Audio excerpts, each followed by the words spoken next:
Sveiki visi ir šiandien viskas pasikeitė.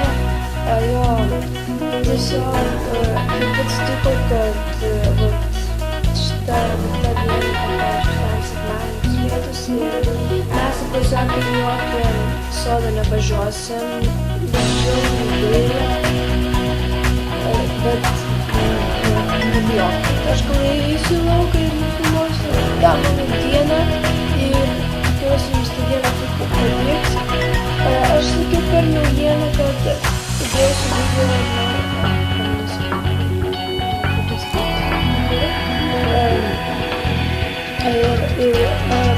paskui padartas aš nusprendžiau, kad mano kolegos pasakė, kad mano tiesiog yra pasiekti. Ir pagalvojau, aš galėčiau, bet aš